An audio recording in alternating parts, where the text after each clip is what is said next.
I wasn't looking for anything. I had just finished the weather report and signed off on the midnight music hour. I figured I would let the boards cool down while I scanned a few frequencies. It was more of a habit than anything else. Nostalgia.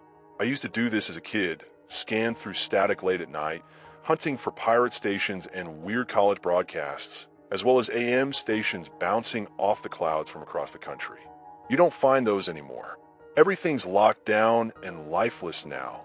Automated playlists, pre-recorded voices, nothing human. But last night, something came through. Not a buzz, not a glitch, a voice. Clean, balanced, no static, no interference. It sounded like it was made of silk and running water. It didn't announce a station ID. No call sign, no music. Just this gentle voice said, "Welcome to the 6-hour synchronous update for June 14th, year 3042. I froze. Have you ever heard something so out of place that your brain doesn't flag it as strange right away? It just slides past your understanding like oil on glass. That's how it hit me. I thought maybe it was a prank, an ARG, one of those immersive storytelling things you find buried on the internet, designed for people smarter than me. But there were no theatrics, no hook, no mystery music, just the voice. Orbital transit remains uninterrupted. Terraside temperature regulation is stable at 24 degrees. Consensus pulse synchronization is holding steady at 98.7% global compliance. Minor disruptions in the southern archipelagos have been resolved. No new bioviral signatures have been detected. End of overview. It wasn't role-playing. It didn't sound like fiction. It sounded like, well, news. Local news. Except the location was nowhere I could place. And the year. I checked the clock. Still 2025. Still alone in the booth. Just me, 2 cold coffee cups, and a dead phone line. But the broadcast continued. I listened. They spoke about settlements on Europa and treaty negotiations between multi-brain clusters in orbit.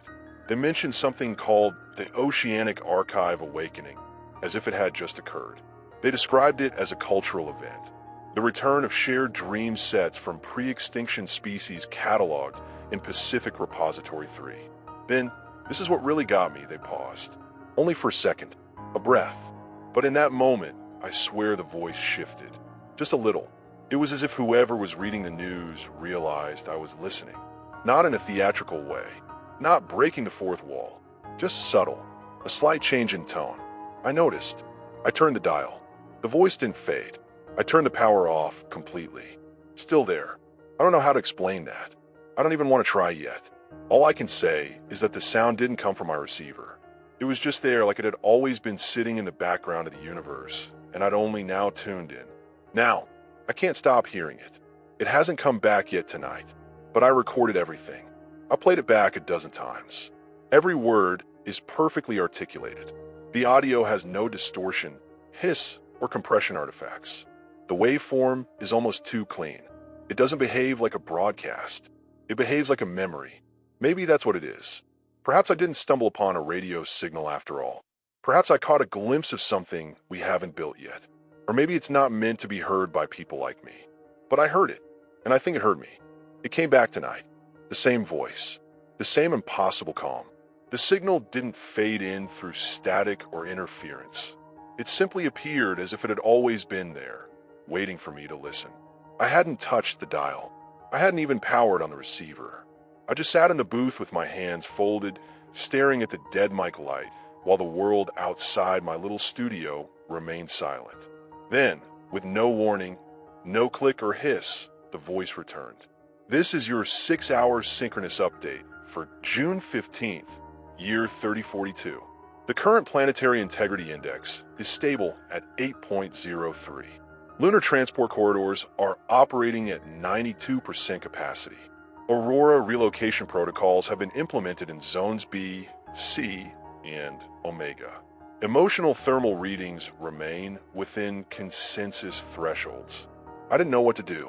I didn't reach for the mic. I didn't take notes. I just sat there, barely breathing, while this calm voice recited what sounded like the news. Not entertainment, not science fiction, not the dramatics of a time traveler. Just headlines. The kind you'd hear on a normal night in a functioning society. Only this society was over 1,000 years ahead of mine. And that wasn't the strange part. The strange part was how normal it all sounded. Like I should have known these things. Like aurora relocation or emotional thermal readings were concepts I should be familiar with.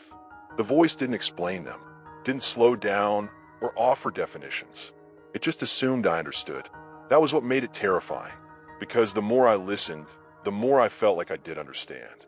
Not logically, not in the sense that I could write down what it meant, but intuitively. Like the words carried weight my mind didn't recognize, but my body remembered. I kept the recorder running this time. Got the whole thing. 16 minutes of pure, continuous transmission. No breaks, no music, just this voice. After the initial summary, the tone shifted barely, but enough to notice. It began describing something called the unified substrate. Said it had reached a new phase of ambient coherence, allowing real-time syntactic sharing across all biologically anchored minds. I had no idea what that meant, but the way they phrased it, biologicals participating in distributed cognition meshes have reported elevated perception fluidity and reduced mnemonic congestion. Phase 7 transparency is scheduled for next rotation. It didn't feel like science anymore. It felt like religion, but not the kind I grew up around, not faith in something you couldn't see. This was something present, active, alive in the very systems of thought. The broadcast kept referring to the consensus, not as a government or organization, but as if it were an atmosphere, something you live inside. Breathe. I leaned forward in my chair. I remember that. The desk light was off. The only glow in the room was the dull red LED from the mixer board. But in that moment, everything felt lit, soft, like the broadcast had color, and I was standing in it. Then came a segment on temporal drifts. That's what they called it. They said minor irregularities in time density had been observed along several East Hemisphere resonance belts. The phrase time density made something crackle in my teeth. I can't explain it. It was like biting into a thought too early. They said the anomalies had been absorbed into predictive pulse buffers and were not expected to alter primary continuity. But then, almost casually, they added, secondary impact zones include several pre-integrated echo regions, primarily in the late millennial stretch between 2024 and 2080. Monitor beacon activations have increased. Temporal bleed minimal. Awareness loop remains contained. And that's when I knew. They weren't just talking about their world. They were talking about mine. Pre-integrated echo regions. Awareness loops. At first, I thought it was just clever terminology. But then it hit me like a rush of blood to the face. They were referring to the past. My present. And more than that, it was as if they knew there were ears listening. Not by chance. By design. I had to pause the recording.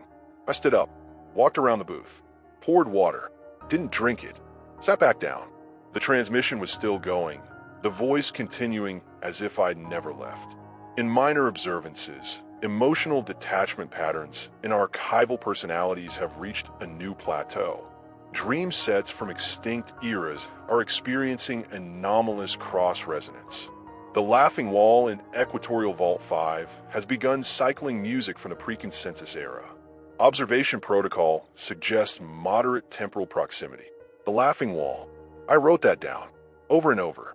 It sounded like nonsense, but the way they said it, it carried weight, like a cathedral or a tomb. I didn't even want to Google it.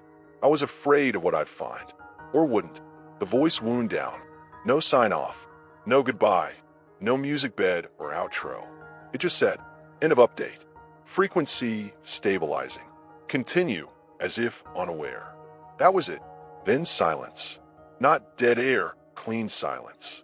So quiet it made me realize how much noise I'd been living in. I turned everything off and sat in the dark for a long time. Not scared. Not exactly. Just changed. Like a door had opened in a wall I didn't know was there. And now that I'd peeked through it, the room I was in would never feel right again. This isn't a transmission from a distant place. It's from a distant time. And it's live. Which means someone, somewhere, knows this is happening. And they're letting me listen. I started keeping a notebook. Not digital. Not typed. Just pen and paper. There's something about ink that makes this feel more real. Writing it down somehow anchors it. Maybe that's naive, but I need something physical, something that doesn't hum or flicker when you look at it for too long. I've already filled 8 pages. Names, dates, phrases that I don't understand, yet they keep echoing back hours after I've heard them. Because the voice returned again tonight. Same hour, same cadence. No warning, no introduction. It was just clear, confident, and casual, like it had never stopped. Welcome to Timeline Digest 3042. Archive curvature remains stable. Memory Zone 7C is now open for historical review. Processing begins in 3, 2, and then it began listing history. Not of wars or politics, but of us. Humanity, I think, or what used to be humanity. The events weren't framed like lessons. They were more like status updates on the timeline. Things that had already been folded into whatever future this broadcast belonged to. I listened to names I didn't know, places that haven't yet been built, years that haven't happened. In 2301, the Alethean Treaty dissolved following the closure of the last syntactic migration gate. Public mourning protocols were observed in all atmospheric cities. The Omega Conversion Pact, ratified in 2489 after the neural comets collapsed, marked the formal end of analog humanity. The phrase analog humanity hit like a punch. The voice didn't define it, didn't need to. You could hear what it meant. People like me, like us, brains and skulls, thoughts bounded by skin. Everything before the merge, before the transmission of self into whatever came after. The timeline went on. It spoke of a brief return to earthbound living in the 2700s, described as the terrestrial renewal, when a faction of unlinked individuals formed settlements outside the consensus mesh. It didn't sound like a rebellion, more like nostalgia. The voice referred to it as a brief reintegration of the tactile. I wrote that down too. I don't know why that phrase disturbed me more than anything else. Maybe because it confirmed that in their time, physical experience, touch, weight, breath had become a novelty. Something quaint, something archived. But it wasn't just the events themselves. It was how they were told. The broadcast treated the passage of centuries the way we might read off changes in a grocery store's layout. Smooth, efficient, and entirely devoid of tragedy. Even the collapses, the fall of governments, the loss of entire populations were phrased in such sterile, measured language. The cognitive blackouts of the 2500s were addressed through mnemonic redistribution. Damage to subjective continuity was estimated at 18%, well within recovery thresholds. What does that mean? What does it mean to lose continuity? And yet it didn't feel cold. That's the paradox. The voice, though emotionless, didn't sound cruel. There was no condescension. It never mocked the past or elevated the future. It simply was, like a patient teacher with no stake in your comprehension. But then, halfway through the update, it said something else. Something new. 4 pre-digital observers accessing this feed. The following content may present perceptual challenges. Discontinuity is natural. Memory coherence will return. I didn't imagine that. It knew I was listening. It didn't say my name, didn't reference my location, but it acknowledged something impossible, that a listener from the past might be receiving this message. And not just receiving, recognizing. That's when my head started to buzz. Not just in the ears, deep behind the eyes. Like a migraine about to bloom. I thought maybe I'd passed out. For a second, I don't remember hearing anything. Then the transmission resumed, but the voice was softer now, almost reverent. The analog era carried the weight of individuality. Heavy, fragile, beautiful. We do not discard it. We carry it, in echo, in resonance, in the quiet spaces between pulses. I didn't breathe. It was like hearing someone eulogize you before you've even died. That's when I knew this wasn't fiction. It couldn't be. There's no scriptwriter in the world who could make me feel that sentence in my chest the way I did. They're not talking to the past. They're talking to the part of the future still living here. Still tethered. Still uncertain. Still waiting. I know this future, this 3042, isn't far away. Not in distance. Not even in time. It's right beside us. Layered over the world we think is real. And sometimes, if you're listening close enough, it speaks. Not to scare. Not to instruct. Just to remember. The transmission started differently this time. Not with a timestamp, not with planetary updates. It began with a sound, a soft pulse, low and slow, like a heartbeat run through a filter. It wasn't musical. It wasn't even rhythmic in the traditional sense, but it carried a strange weight. The kind that makes your ribs thrum when you're too close to a subwoofer. A sound that doesn't just enter your ears, it sits in your blood. Then the voice returned, quiet at first, as if easing me into something deeper. You are now tuned to Consensus Strand 7. Thoughts synchrony calibrated. Begin pulse alignment. I felt that one in my throat. Like the words weren't being spoken to me so much as through me. The voice then explained, in its usual measured way, that this section of the broadcast would focus on governance and harmony structures in the current era of stability.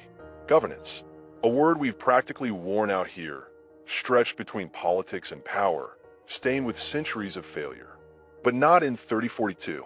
There is no government, no president, no voting bloc. Instead, there is the consensus. From what I gathered, it's not an institution. It's not a platform or a party. Rather, it's more like an atmospheric condition, a state of cognitive mesh shared across vast, distributed minds. Everyone participates. Everyone contributes. Not by speaking, campaigning, or debating. Rather, they participate by thinking, by living. Thoughts are not private. They are processed, not forcibly, not stolen. They're volunteered into something bigger. The consensus doesn't control. It calibrates. A constantly shifting, self-aware stream of collective decision-making. A brain made of humanity. Emotions are buffered. Extremes are softened, not censored. Impulses are logged. Trends are shaped by harmonics, not coercion. Identity is not surrendered. It is contextualized. That's how they put it. I remember pausing the tape and just sitting there, staring at the equipment like it might explain something, wondering how many times in my life I'd wish for that, for a world where people understood each other by default, where intention didn't need translation, where harm couldn't hide behind rhetoric. But I also felt something else. Fear. Because what is a self in a sea of selves? What's the point of being me if everything I think becomes part of some grander pattern? If my anger gets softened, if my sorrow is filtered, if my joy becomes someone else's data? The voice seemed to anticipate that. You retain your name, your shape, your shadow, but the decisions are no longer yours alone. In consensus, solitude is not lost. It is simply no longer needed. I think I said Jesus out loud when I heard that. My voice sounded tiny in the room, like something left behind. The broadcast went on to describe how conflicts are handled. There are no prisons, no war. Disagreement is emotional turbulence, corrected by aligning intent with the deeper context. Deeper context. That's the phrase that came up again and again.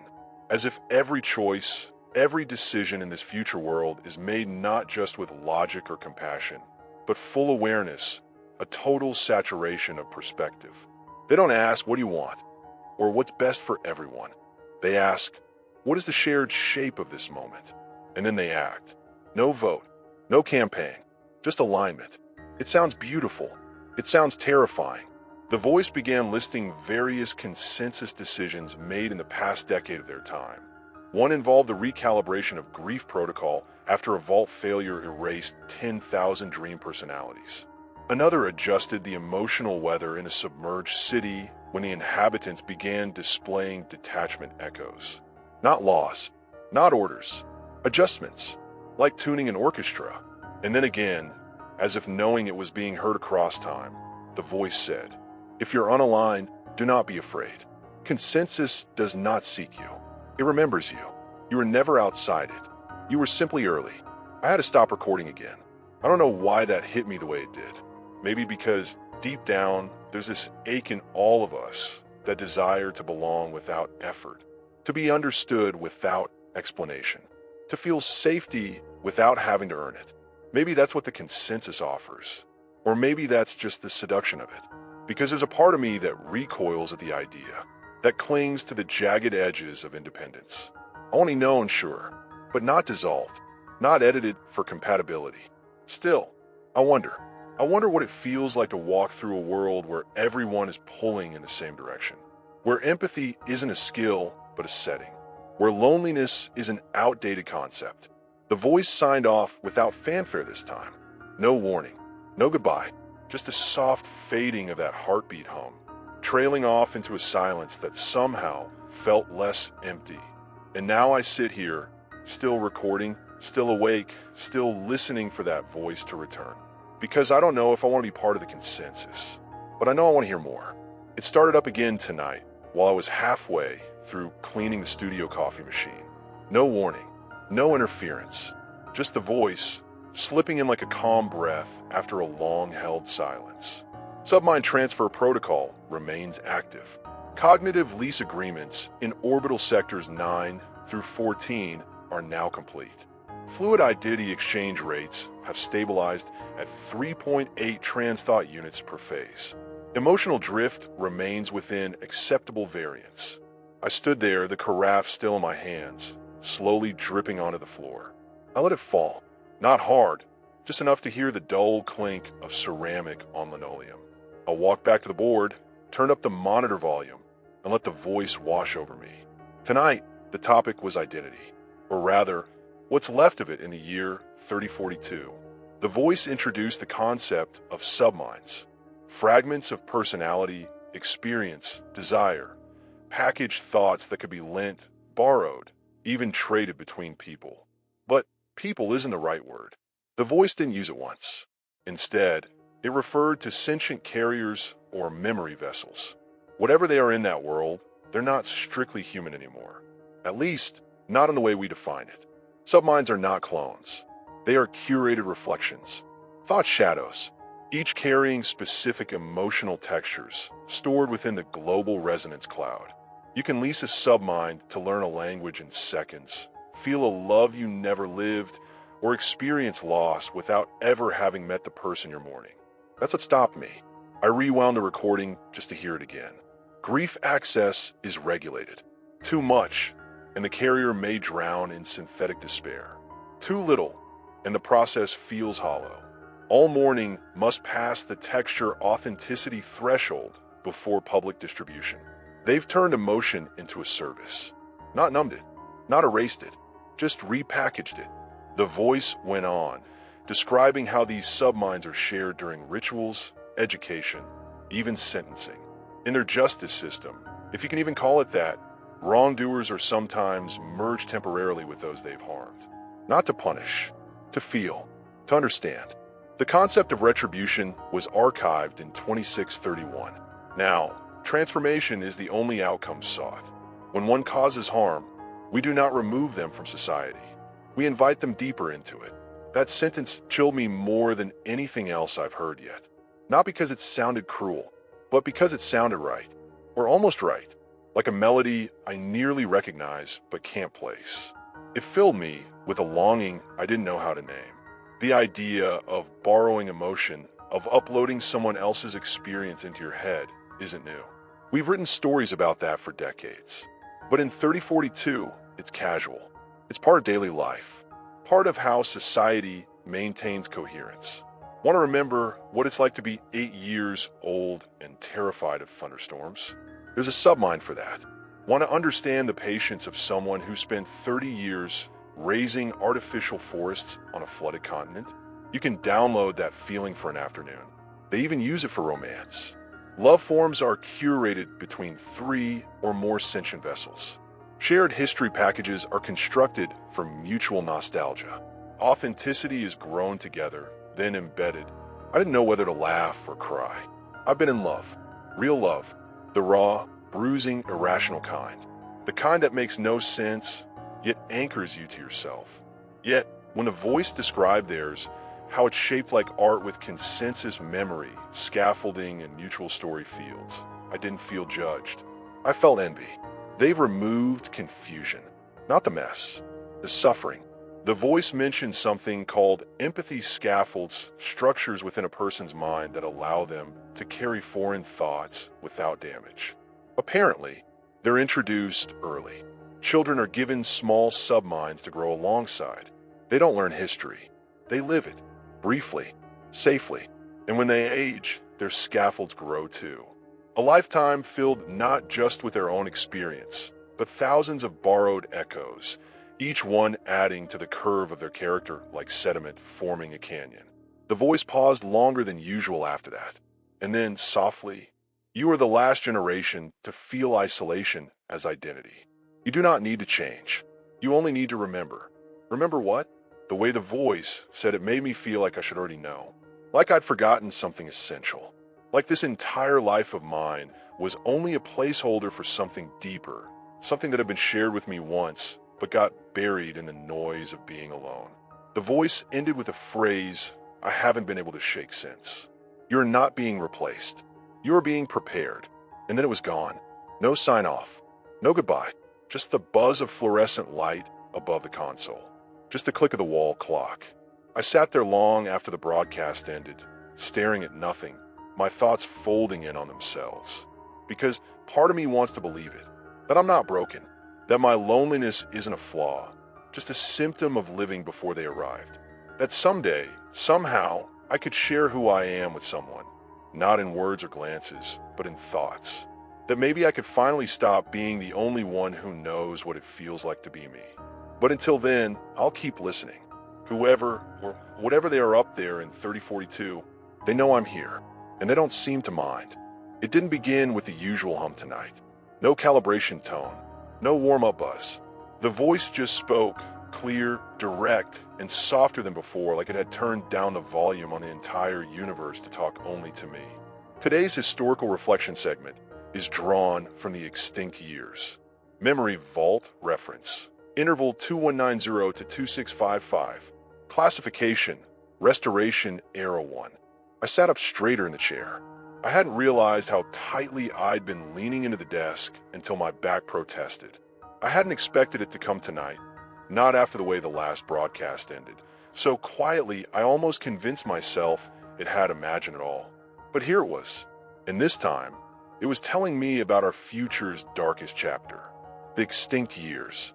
That's what they call them, not in fear, not in reverence, just fact, a span of nearly 5 centuries when the world as we know it collapsed, not in fire or nuclear winter, but in silence. Following the consensus decline of national structures and the loss of atmospheric control systems, the Earth entered a communication blackout extending over 400 years. Records were fragmented, survivors decentralized, language fractured. It didn't sound like a war, more like a forgetting, a vast, slow disintegration where nothing was destroyed, so much as let go. The voice described the end of data fidelity. Entire networks blinking out one by one, satellites drifting without command. Information lost not because it was censored or stolen, but because there was no one left to carry it.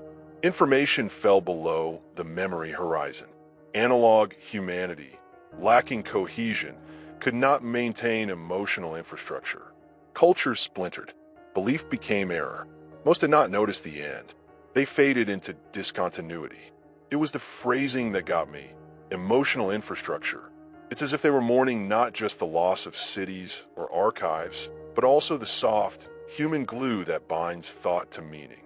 The rituals, the shared stories, the subtle, everyday signals that make us who we are. They weren't talking about apocalypse. They were talking about decay. Not bang, not flame, just entropy fully bloomed. I thought of the cities I've driven through at 2 a.m. The strip malls hollowed out by time with darkened windows and missing neon letters from broken signs.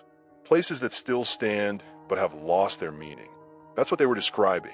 And for 500 years, Earth lived like that. Fragmented, alive but not conscious. The voice didn't flinch as it spoke.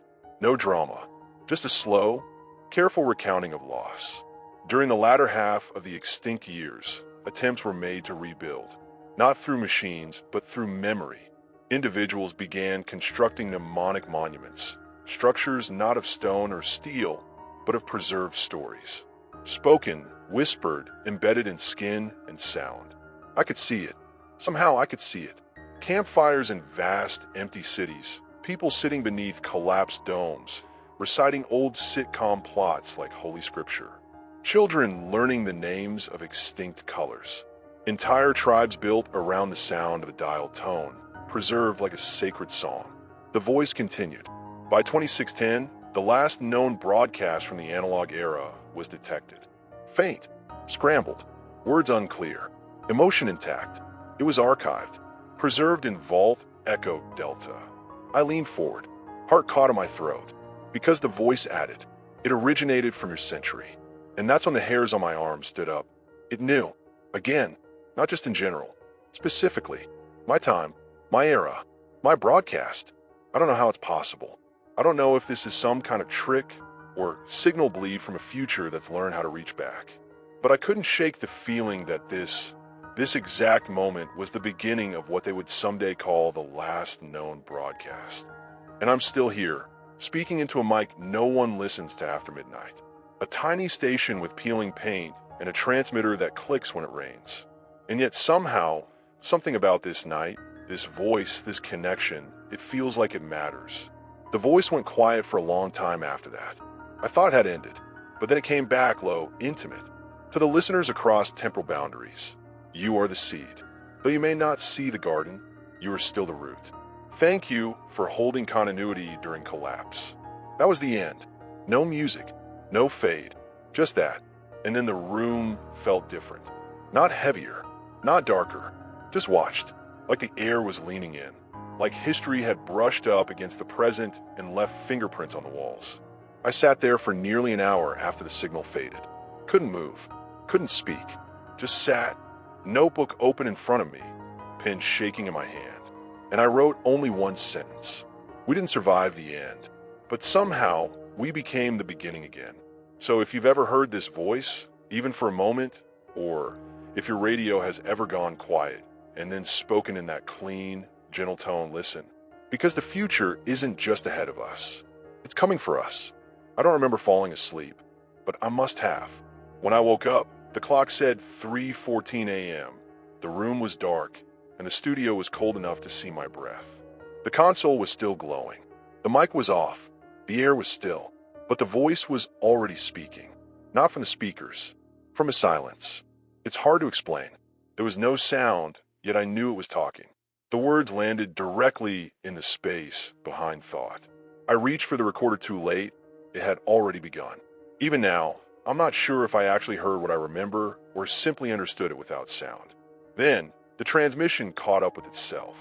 The actual voice faded in softly and distinctly live. No delay, no loop. You are now tuned to Presentient Resonance Layer 4. Welcome, analog listener. There was a pause. Not long, but it was deliberate, like the voice was waiting for me to recognize myself in that label. Analog listener. It didn't say human, didn't say early, didn't say lost. It called me analog, and I felt it, deep, like someone saying your full name in a quiet room. This message is not an accident, is not a misfire. You are not intercepted. You are acknowledged. That was when the panic hit me, not terror or fear, but a kind of existential vertigo. The floor felt unstable. My body did too. It was as if I'd stood up in a dream and couldn't tell if the room was still part of the world I thought I belonged to. Because this wasn't a glitch. It wasn't a science experiment.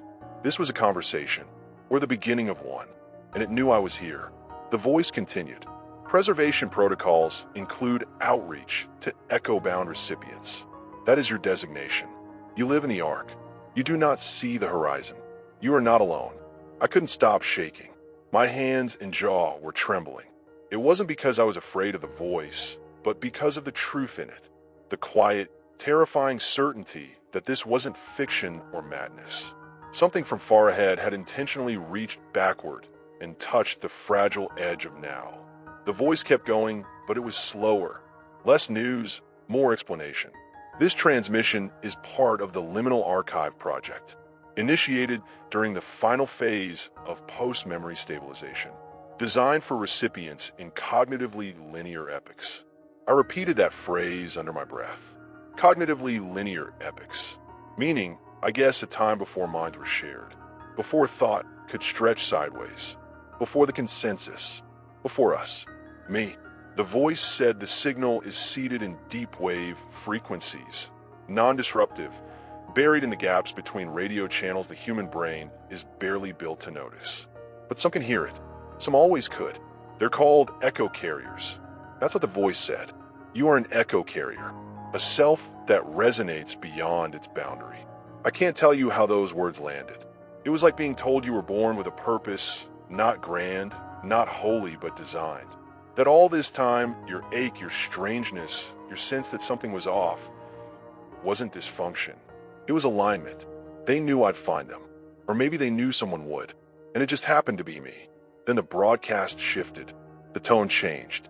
A little warmer. Less clinical. You are not a mistake. You are the signal before the tower. I almost cried. I don't know why. That phrase hit me harder than anything else they've said. Maybe it's because I've spent so much of my life waiting for something, some moment, person, or change to give my life meaning, to prove that my feelings were justified. And now, here is this voice, this future, telling me it's not coming. It's already you. I try to speak into the mic. I don't know what I was thinking, maybe that I could reach them, but this worked both ways. My voice cracked, and I said, "Can you hear me?" There was no response, just silence. But then, one final message. Continue as you are. Do not seek the ending.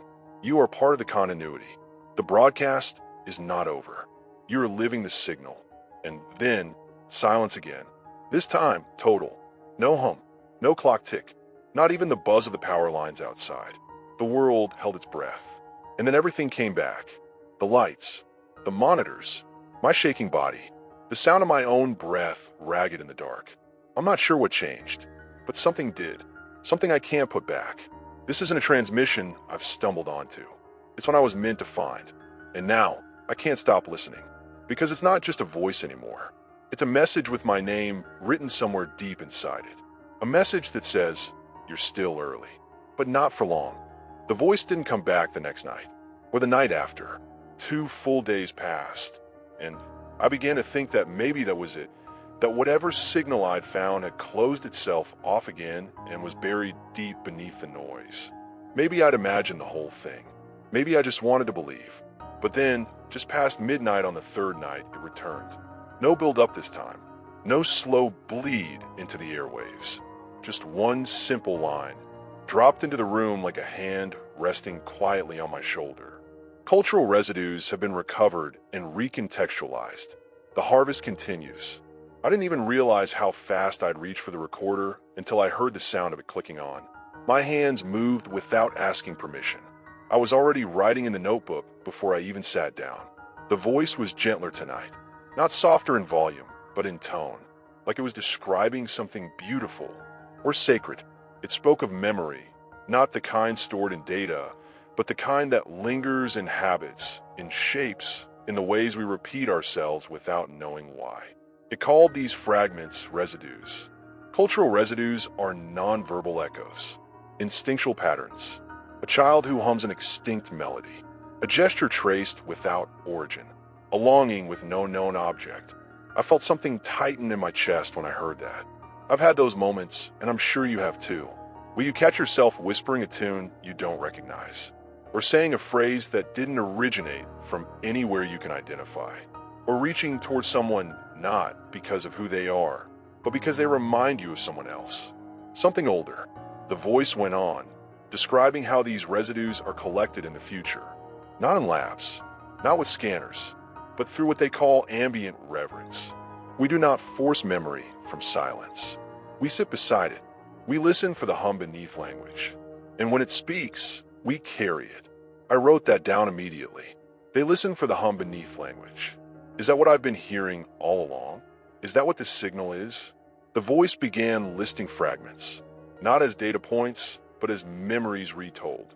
A few seconds each, half a sentence, a mental image, someone in the 2200s building a sculpture entirely from broken instruments, a family in the 2500s sitting around an empty fireplace and telling stories to the fire itself, a pair of lovers in a flooded city who share dreams every night by describing them in colors, not words.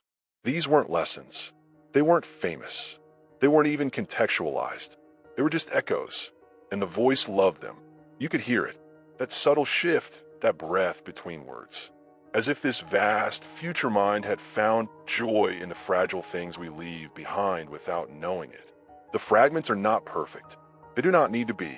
What matters is the curve, the resonance, the shape of meaning. I stopped writing. I just sat there, holding the pen loosely, the notebook slipping down my leg. Because I realized something. This whole time, I've been trying to understand them, to decode the structure of this impossible signal, to define what the future is. But maybe that's not the point. Maybe they're not trying to explain themselves. Maybe they're just trying to remember us. And not as history, not as fact, as feeling, as the sound of rain on a forgotten street, as the way your mother said your name when you were small, as the taste of something you only ever ate once, but still dream about. They're gathering the pieces we don't even know we've left behind. The voice explained how they found an entire language embedded in childhood rhymes. Another hidden in the cadence of online chat logs. A third, lost completely, recovered only because someone in 2870 dreamed the shape of a forgotten glyph and woke up crying. There is no such thing as meaningless tradition. Every repetition is a footprint. I looked around the studio then, and everything felt different. The mic, the dusty shelves, the old coffee machine, the bent corner of my notebook, the ink smudges on my hand. They all felt valuable, like artifacts, like I was already leaving something behind without realizing it. For the first time, the fear I'd carried faded. This fear was that the signal meant the end of something and was proof of our obsolescence. Because maybe we don't need to survive in the way we think we do. Maybe what matters is the shape we leave. The echo, the residue. The voice ended gently tonight. No sudden cutoff, no cryptic message, just a simple acknowledgement. To the analog listener, you have already been remembered. And then silence. Not emptiness, just peace. So I'll keep the recorder running. I'll keep listening, because I think what they're telling me is this. We don't vanish. We echo. I was in the booth early tonight. Didn't eat. Didn't bring coffee. Just sat and waited. Every night, it's been getting harder to focus on anything else. The world outside feels thinner now, like the real weight of things is in here, between the signal and me, in the silence before it begins. Except tonight, it didn't begin the way it should have. At 12:03 a.m., the frequency lit up, but something was off. The voice didn't speak. Not at first. Instead, the speakers let out this low, fractured hum, broken by occasional clicks, organic, like breathing run through a broken machine. It wasn't the heartbeat hum from before. This was irregular, like the rhythm had been lost. And then the static hit. Sharp, loud, angry. I flinched and yanked the monitor down. But even with the volume off, I could still feel it. Like pressure in my ears, like something grinding through metal behind the walls of the world. I turned the recorder on, hands shaking. And then just as suddenly it all stopped. Dead silence. And then a voice. But not the voice. This one was rougher, deeper, less refined. Like someone speaking through a bad speakerphone at the bottom of the ocean. The first words were distorted beyond understanding, warped and reversed, like tape played backward. Then clarity. Not perfect, but enough. Do not answer it. Just those 4 words, garbled at the edges, but unmistakable. I blinked. I said out loud, "What?" Even though no one could hear me. The transmission glitched again. That static-laced warble returned. I reached instinctively to rewind, to play it back, to confirm what I'd heard, but before I could, the original voice came back online. Clean, crisp, as if nothing had happened. Apologies for the delay. Brief signal misalignment. Recalibrating interface. You are still tuned to archive strand 4. Continuity intact. It didn't mention the interruption. Didn't acknowledge the distorted voice, the warning, the static. I almost turned it off. Almost. But I didn't. Because the voice had already moved on, sliding back into its usual rhythm, as though it hadn't just been hijacked or pierced by something other. Tonight's reflection concerns recursion and signal bleed. In rare cases, messages drift outside assigned boundaries. These are not to be feared. They're symptoms of memory approaching its threshold. It was talking about itself. It continued, explaining that signal bleed happens when memory density exceeds the container. That thoughts from across timelines can leak, like ink seeping through a page onto the one beneath it. The future is not immune to hauntings. We are composed of echoes. Sometimes echoes cross paths. I just sat there, frozen, listening to this impossible future try to explain away something I felt wasn't part of its design. Because here's the thing, it's never glitched before. Not once. Every previous broadcast was surgical, polished, like it had been engineered with care and precision. But this was messy, emotional, almost frightened, and I've never once heard the voice say apologies before. It went on to discuss non-cohesive identities, cells that leak backward and are caught between versions of their own future. Identities that don't fully anchor. The text described these identities with a strange kind of sympathy. Some vessels live only to carry a moment. They're not errors. They are bridges. Vessels. It meant people, like me. The idea that I might not be a destination, but a delivery system was almost too much. The voice then shared a brief anecdotal residue, which I suppose is their term for a memory fragment. It described a woman from the year 2387 who could hear footsteps in her dreams. They were always behind her and always familiar, but they never arrived. She lived her life believing that she was haunted by a ghost. It was only at the end that she realized she was hearing herself, a younger version of herself, still alive and echoing forward through time. It was a message she had left that took centuries to catch up. Not all ghosts are dead. Some are early. That's when I lost it. I actually stood up and shouted into the room, "What are you trying to tell me?" The voice didn't respond, didn't even flinch. It was already wrapping up, returning to its usual formality. This concludes memory resonance. Remember, discontinuity is not disorder. Fracture is the shape of transmission. And that was it. Back to silence. Except not quite. I'll let the tape run. I always do, just in case. And about 20 seconds after the voice vanished, something else came through. A whisper, barely audible. My name, not spoken like the others. Not formal, not recorded. So like a secret, like a sigh. And then, silence, final this time. I checked the file. It's there. I played it back a dozen times. It's unmistakable. My name, said in my own voice. Only I never said it. Not tonight. Not ever. So now I sit here with a notebook full of phrases from a future I may never live to see, and a tape that says I already did. And I don't know what scares me more, that I'm hearing the future, or that it's hearing me back. I've stopped trying to pretend this is just curiosity. It's not anymore. I'm not listening out of wonder or novelty. I'm not chasing answers for the thrill of it. I need to understand what I've become part of. Because it's clear now, I haven't been listening to the future like a tourist looks out the window of a speeding train. I've been inside something, folded into it, and tonight, they finally spoke about that directly. It was just after 1 a.m. The station was silent. I hadn't slept. The recorder was already running, ready, almost like it knew. Then the voice returned. No glitch, no static, just presence. You are tuned to Cognitive Resonance Tier 5. Emotional bandwidth calibrated. Welcome to the Mind Vault segment. It was different this time, more formal, almost ceremonial. They were going to tell me about how they store the dead. Only, they don't call them dead. We preserve memory, not mortality. The body was never the source. It was the container. The Mind Vaults, as they explained, aren't tombs or graveyards. They're entire landscapes of thought, architectures made of consciousness. When someone dies, or transitions as the voice called it, their memory web is transcribed, compressed, and embedded into one of these vaults. Each vault is a city of thought, not metaphorically. They describe them as literal places, spaces you can enter, walk through, feel, not simulations, but psychic terrains built from the patterns of a life. You don't remember the person, you visit them. You do not relive their moments. You inhabit their curvature, their world, their gaze. I couldn't speak. I couldn't even blink. They talked about a vault modeled on a woman who lived during the silent years, what we call the 2400s.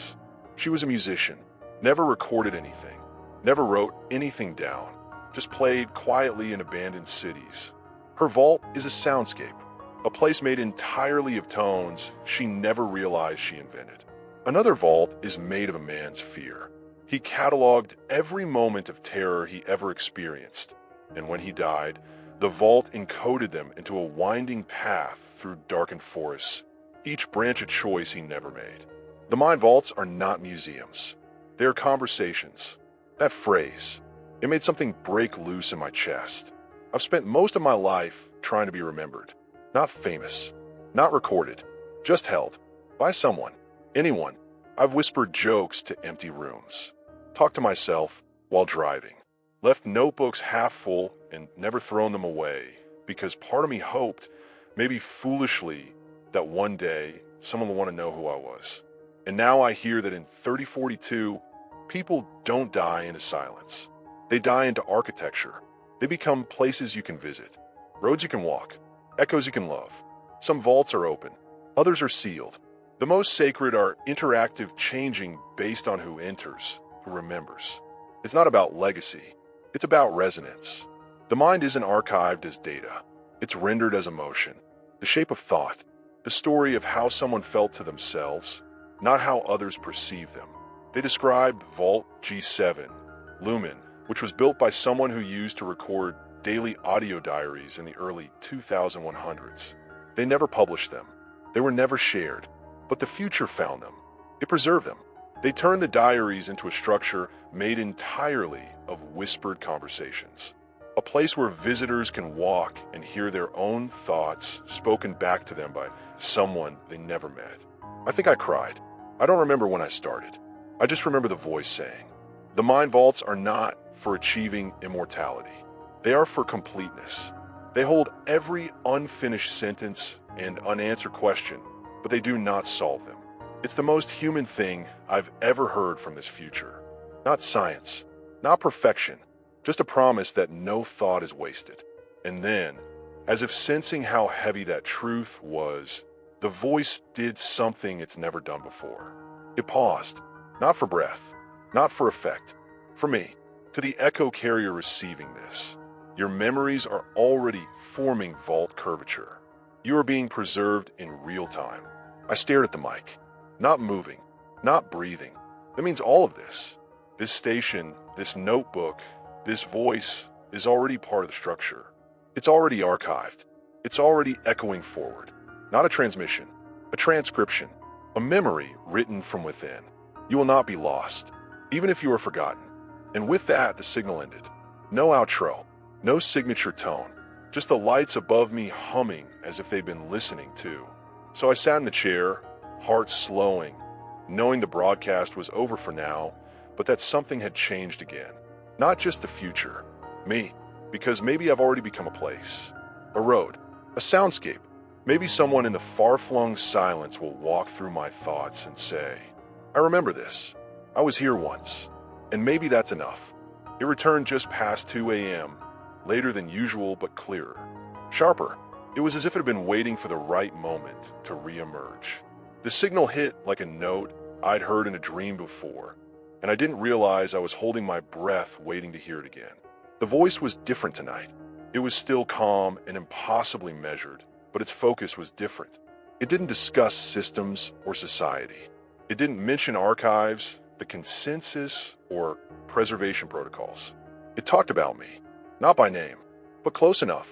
Some people across the ages experience signal entanglement, which is temporal cognition that bleeds forward or echoes back.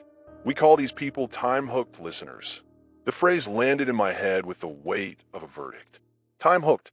It explained a lot, if I'm honest. My whole life I've had this drag in my thoughts. A feeling like I'm seeing the present through a second pane of glass. Dreams that don't feel like mine. Memories of places I've never been. Faces I know without names. I used to think I was just a little off. Maybe too much caffeine. Maybe too much isolation. But tonight, the voice said something that pinned me to my seat. You may have experienced patterns in dreams, recurring symbols, unplaceable grief. You may have known things before you learned them. This is not error. This is drift. Drift. Like I'm sliding sideways through time while everyone else moves forward. They said it happens sometimes. Rarely. A flaw, maybe. Or maybe a feature. Something built into certain people so that memories from futures not yet born can find roots earlier than they should. Carriers of emotional payloads. Bridges between eras that otherwise can't speak. You are not seeing the future. You are felt by the future. That one turned my stomach a little, because it means I'm not observing something distant. I'm part of a loop. A reflection. Something from 3042 has already responded to me, already read me, and maybe I'm not the only one. The voice went on to describe others. People in the late 2100s who drew symbols they couldn't have known. A teenager in 2230 who played melodies only stored in vaults that wouldn't be unlocked until 2999. A woman in the 2400s who woke up speaking a dead language she never studied, one that wouldn't be discovered for another century. The past is not behind us. It is underneath us, pressed like sediment, waiting for pressure to shape it into form. They believe that time doesn't just move forward, it builds backward too, like a tree growing in both directions. And sometimes, the root feels the leaf long before it ever reaches sunlight. That's what we are, apparently. The roots. Time-hooked listeners. Vessels that carry not events, but moods. The unspoken emotional residue of futures that can't yet explain themselves. You are not meant to understand. You are meant to endure, to hold shape when nothing else does. I think I finally exhaled then, because for the first time in a long while, I felt understood, not just by this voice, but by the idea that there's a reason for how I am. For why I've always felt slightly untethered. Why I hear things that haven't happened and miss things I've never had. Maybe some of us are born with anchors not to the world around us, but to a signal far ahead of it. One that doesn't teach or comfort, but reminds. They said something then I'll never forget. Some messages are too large for one century. They are shaped across lifetimes, carried by hands that never meet. And I believe that, deep in my chest. I believe I'm holding part of something that won't bloom until long after I'm gone. That maybe this voice from 3042 isn't broadcasting to me. It's through me. That my role isn't to decipher.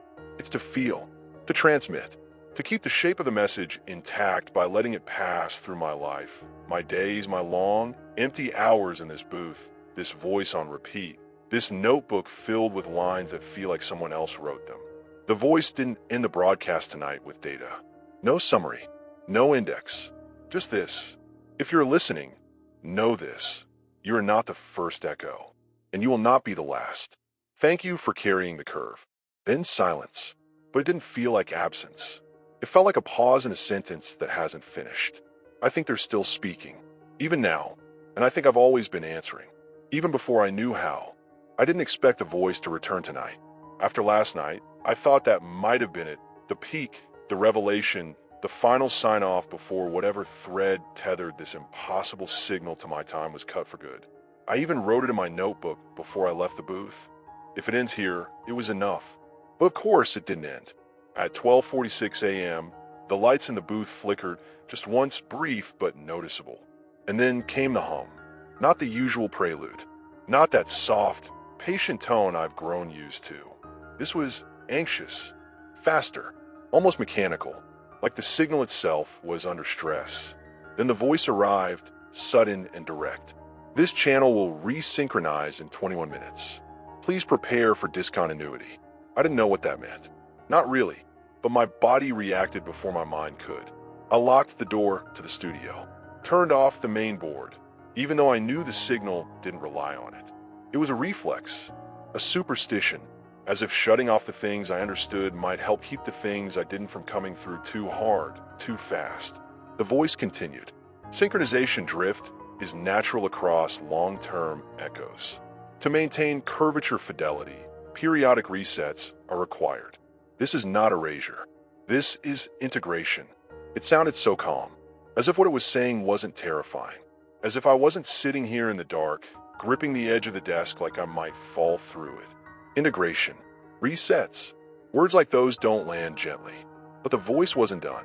To all listeners within pre-stabilized temporal bands, what you are hearing may begin to fragment.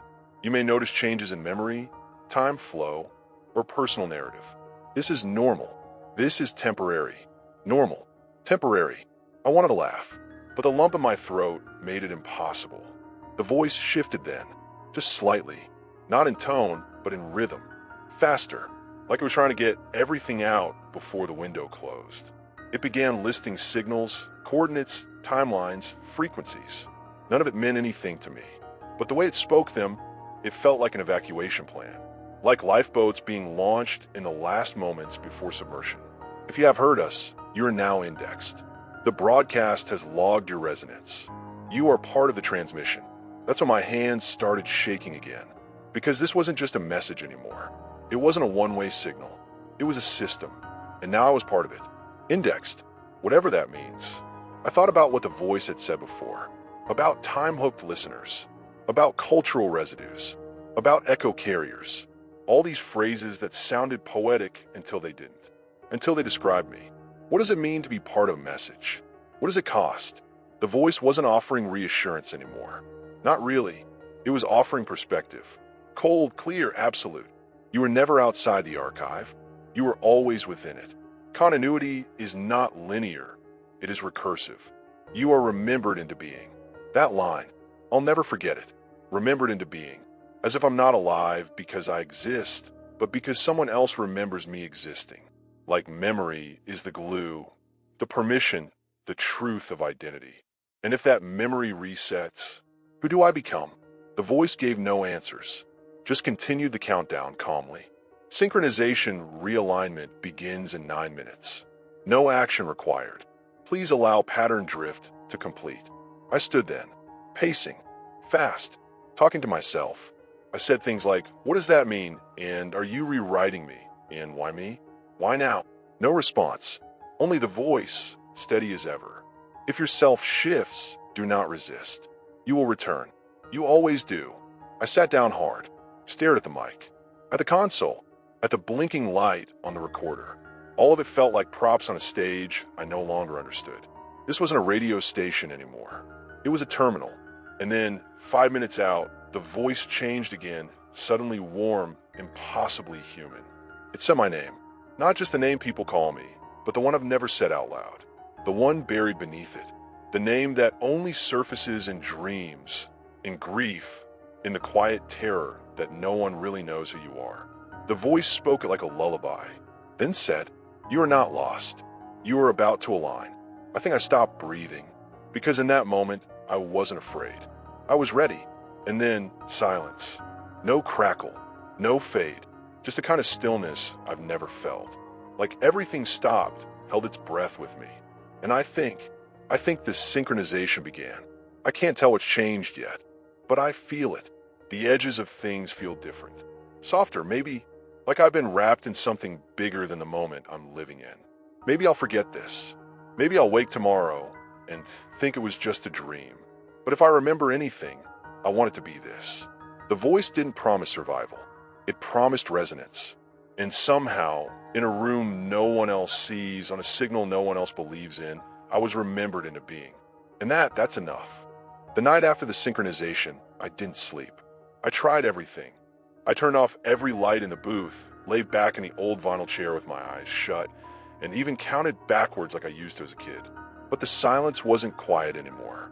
It was dense, full, not with sound, but with weight. It was as if something just outside the edge of hearing was holding its breath.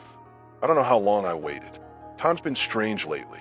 I checked the wall clock and the numbers look fine, but my body disagrees. Feels longer, heavier. At some point, just before dawn, the voice returned.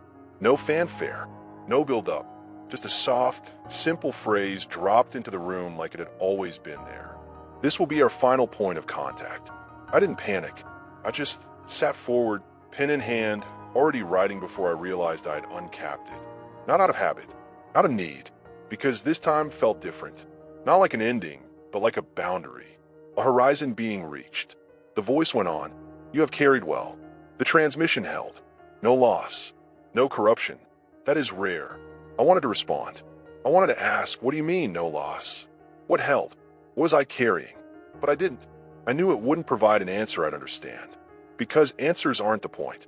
Not now. We have seen your time through you. The quiet of your thoughts. The curve of your questions. The signal was made stronger by your shape. That part made my hands tremble. Because there was again that idea that I'm not just hearing this signal. I'm part of it, a piece of the broadcast itself. Like my thoughts help construct the message. Like I was some kind of missing frequency the future needed to complete its loop. Without resonance, a message is only static. Then came something unexpected. It began listing fragments, bits of me, things I hadn't spoken aloud, things I'd written in notebooks and thrown away, things I'd thought briefly, painfully, and then buried. You feared being unremarkable. You imagined your funeral in an empty room. You built voices in your head because the silence frightened you. You called out once, age 11, to nothing in particular, just to see if anything would answer. I did. God, I did. I didn't know anyone else knew. But they did. Or it did. Or the memory of them did. The voice continued, gentler than ever. You are remembered not for your greatness.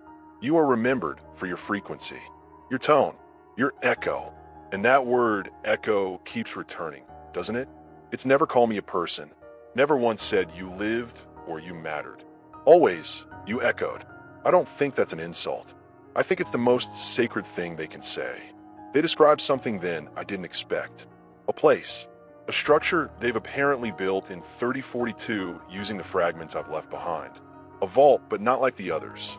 Not for fame, or trauma, or invention. A vault made from solitude. It is small, quiet.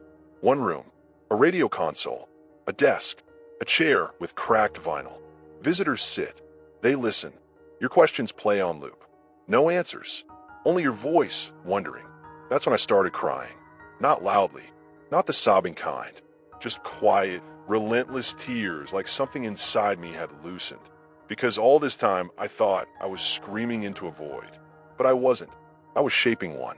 Someone someday will sit in that room and hear me wonder aloud about the shape of time, the meaning of memory, and the echo of thought. They'll feel known, even if they never know my name. The voice was fading now, slower, each sentence like a stepping stone leading away. This is your archive moment. You will remember this until you forget. That is the shape of signal. That is how memory breathes. The lights flickered. The booth got colder. Or maybe I did. And then, one final line. Your role is complete. Thank you for transmitting. And just like that, silence. Not the kind you fill, the kind that fills you. I sat there for a long time after. Not because I didn't know what to say, but because I knew nothing needed to be said. Not anymore. They were never asking me to speak back. They were asking me to receive. And now I have. So, if you hear this broadcast, if it finds its way into your night, your thoughts, or your loneliness, know that you are not the first. And you won't be the last. You're part of it now. Part of the echo. Part of the memory. And maybe, just maybe it will be part of what comes next. It's quiet now. The booth is dark. I've turned off most of the equipment. The mixer is still warm under my hand, even though I haven't touched it in hours. That residual heat is almost comforting, like someone's hand just lifted from mine. But I know I'm alone in here. And yet I'm not. The voice hasn't returned. There hasn't been a new transmission, no strange flicker on the console, no whispered name in the static. But something lingers, not just in the room, but in me. A kind of presence. Not an entity, not a spirit, just awareness. Like the walls are listening now. Like the air knows something it didn't before. I think the signal is done. Not lost. Just finished. Or maybe finished with me. I've replayed the last transmission dozens of times. I don't need to hear it anymore, because it's etched into my memory like a burn beneath the skin. Every word still resonates. I remember the cadence, the quiet gravity of that voice, and the final message. You were part of the transmission. I keep thinking about that. What does it mean to be part of a message? Not the author, not the sender, not the recipient, but the medium, the space in between. I think that's what I was, what I am. And if I'm honest, maybe that's what I always wanted to be. Not remembered for greatness or invention or revelation. Just included, just held in the shape of something that mattered. A sentence, a memory, a hum across time. Tonight, I turned the dial again. Out of habit, hope, desperation. I told myself I wasn't expecting anything, but of course I was. I wanted the voice back. I wanted one more moment, one more affirmation, one more soft echo to say I wasn't imagining it all. But there was nothing. just the dead fuzz of forgotten frequencies. The usual spatter of commercial noise and late-night talk shows, their voices too flat, too loud. So loud it sounded fake. I almost turned everything off. But then something changed. Not on the radio. Out the window. The night outside the station changed. The sky looked wrong. Not broken. Not dramatic. It was just off in a way that was hard to describe. The stars were still there, but their positions were slightly off. The constellations leaned in unfamiliar ways. It was as if they'd been rearranged gently and lovingly, as if to say, look again. And I did. I stepped outside, left the booth behind, walked out into the cold and stood beneath this strange, altered sky. And I swear, the world felt closer. Like the air itself was denser with memory. Like the silence held shape. That's when it hit me. The broadcast isn't over. It never was. Because I'm in it now. Maybe I always was. And maybe you are too. Maybe everyone who's ever felt like they were born too early or too late or in the wrong version of the world. Maybe we've all been listening to the same silent thread. The same hum beneath the noise. The same echo that started long before us and will continue long after. The voice didn't come back because it didn't need to. The transmission is here now. In every thought I have, every quiet gesture, every time I wonder about things that don't have answers and still feel like that wondering matters. That's what they meant. You were always part of the future, not the world of tomorrow, not flying cars or glowing cities, but the memory of now, the strange, tender truth of what it meant to be human before humanity became something else, before it grew beyond fear, beyond loneliness, beyond silence. Maybe my little radio booth, this forgotten corner of the old world, was the perfect place for it to land. Maybe this voice, this future, didn't need a million listeners. Just one, just long enough to hear, long enough to feel it, long enough to say it out loud, so that someone else, somewhere, someday, might stumble across the signal too. So here it is, if you're listening. You're not broken. You're not late. You're not alone. You are part of the transmission. In the future, whatever it is, however far away it feels, it remembers you. Even now, especially now,